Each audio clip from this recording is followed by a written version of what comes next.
Hi mga kaisla! Magandang araw! Another day, another mini vlog na naman po ang aking gagawin for today's video. At dahil nga po bigla kaming na-crave sa chicken inasal, ay napag-isipan namin magluto nito para naman craving satisfied. Susoy! Cravings na laang! Yan nga ay sinimulan ko ng gayatin ang karne ng manok na binili namin kanina sa baryo. Bali, worth 250 lamang ang aming binili. Ginayat ko na lamang ito saktong laki at mamaya nga ay akin muna itong imamarinate sa loob ng 6 na araw. Huy! Charis ka! Naghiwa na rin ako dyan ng kalamansi at bawang na ibubudbud ko naman mamaya sa manok na aking imamarinate. Sinalansan ko na nga ang manok sa Tupperware at mamaya nga ay nilagyan ko na rin ito ng Mamacita's Marinated Barbecue. Nang mailagay ko na nga isang sachet ng Mamacita's Barbecue ay gikumot-kumot ko na at ito nilagyan ng kalamansi.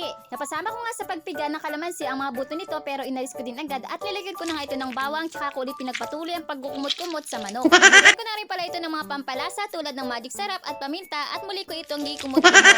At ito ay tinakpan ko muna ang Tupperware para naman mababad maigi ang karne ng manok mula sa mga sangkap na nilagay ko. Diyan nga ay nagpainit ako ng mantika at magluluto naman ako ng chicken oil at perfect na perfect itong i-partner sa chicken inasal. Nagbuhos na nga pala ako dyan sa kawali ng 10 ipit na langis. Huy! Pagkadami naman. At pagkainit nga ng kawali, tsaka ko naman sinabay ang aswete seeds. Abay, first time ko nga magluto ng chicken oil ay at kung hindi pa makikrib sa chicken inasal ay hindi pa maisipang magluto. Huy! Tiyak pa, tsambahan man tuman. Pagkatapos ko nga magluto ng chicken oil ay sunod ko namang pinainit ang parilya dahil nga sisimulan ko na rin isugba ang mga minarinate kong karneng manok kanina. Naglagay na nga pala ako dyan ng ilang pirasong gayat lamang ng marinated na karne.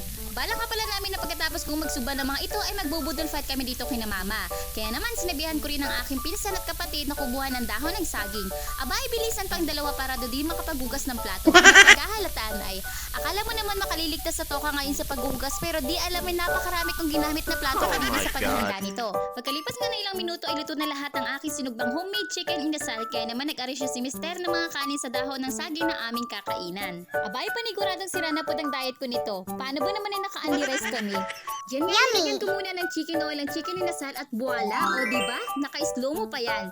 Para tuloy na sa mga inasal kami. Hindi nga lamang pala chicken inasal ang ulam namin dyan. Bagkos may adobong puray din kami na galing naman sa aking kapatid na kasama namin ngayon dyan sa pagbubudol fight. Ang sarap lang sa pakaramdam lalo na sa ganitong pagkakataon tulad nitong simpleng budol fight na kasama natin ang ating pamilya na kumakain at nagkukwentuhan. May tuturing kasi talaga na banding nyo rin ang ganitong bagay. Kaya naman isa rin ito sa pinagpapasalamat ko kay Lord gayon din ang biyayang pinagkakaloob niya. Ang totoo ngayon ay sadyang malaking tulong sa pamilya ang ganito na sama-sama sa pagkainan na kumakain at isa sa nagpapatibay ng banda ay ang pagkakaroon ng open communication sa bawat isa. Sa nakikita nyo nga ay halos masaid na namin ang lahat ng kanin at hindi nga namin namalayan na nakadalawat kalahating kaldero pala kami ng kanin. Yun nga lang mga kaistay, pasensya na kayo at makalat kami kumain sadyang hindi talaga yan may iwasan. Hanggang dito na lang po mga kaisla, maraming salamat!